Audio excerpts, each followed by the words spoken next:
Hello YouTubers, DIYDan here with another do-it-your-damn-self video.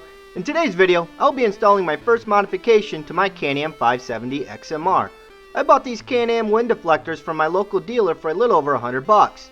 These wind deflectors will help keep flying stones and freezing cold air off my hands while riding. In my opinion, if you live in a cold state or ride behind other four-wheelers, then these wind deflectors are a must. If you have ever had a rock hit your hand while following behind your buddy at full song, then you know exactly what I mean. These wind deflectors can be installed in under an hour and are very easy to do. Not only do these wind deflectors provide great functionality, they also crank up the visual cool factor a notch. So let's go ahead and get started. First, install the M8x40 Allen bolt and the two beveled bracket pieces as shown. Make sure to install the threaded beveled piece last. We are now ready to start mounting the wind deflector to the bracket. Line the wind deflector up to the mounting location and use the supplied M4x40 head bolt and locking nut to secure it to the bracket. Use a 2.5mm Allen tool and 7mm wrench to tighten it.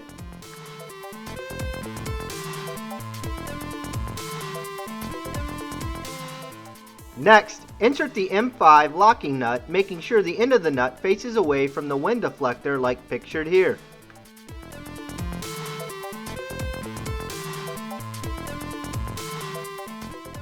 Secure the other side of the wind deflector to the bracket with the supplied M5x14 Torx bolt. You will need a T25 Torx socket to tighten the bolt to the bracket.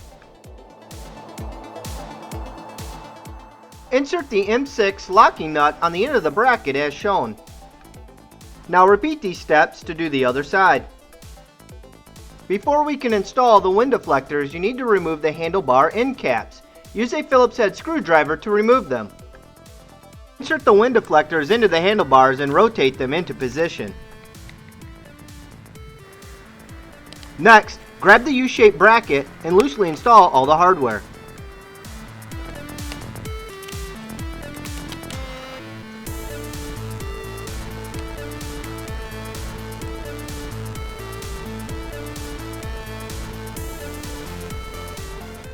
After all the hardware is installed, you are now ready to position the wind deflectors on the handlebars.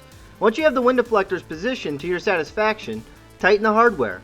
You will need a 5mm Allen key to tighten the bolt on the end of the handlebars and a T30 Torx and 10mm socket to tighten the bolts near the throttle controls.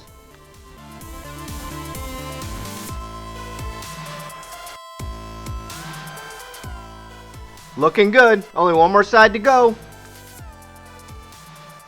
To begin the process on the other side, use a Phillips head screwdriver to remove the handlebar end cap. Next, we will need to loosen the brake lever bracket. If you have the Can-Am heated grips like I do, you will also have to remove the control box in order to reach the bolts to the brake lever. Remove the 6mm bolt that holds the control box to the brake lever mount. You will also need to remove the zip tie that holds the control box to the handlebars. Once you have the control box removed, use a 8mm socket to loosen the two bolts to the brake lever. Once you have the brake lever bracket loosened, slide the wind deflector onto the handlebars and loosely install the hardware. For some reason, I had a heck of a time getting the last bolt in on the U-shaped bracket. Thankfully, these channel lock pliers were able to persuade that U-shaped bracket to move forward enough so I could get the last bolt in. Once you have all the bolts loosely installed, move the wind deflector into position and tighten them. You will need a 5mm Allen key to tighten the bolt on the end of the handlebars and a T30 Torx and 10mm socket to tighten the bolts near the brake master cylinder.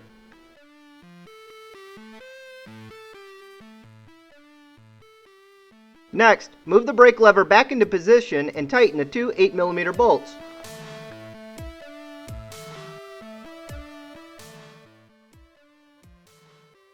If you have the optional heated grips like I do, now is the time to reinstall the control box. Loosely mount the control box onto the handlebars with a zip tie and then install the 8mm Allen bolt.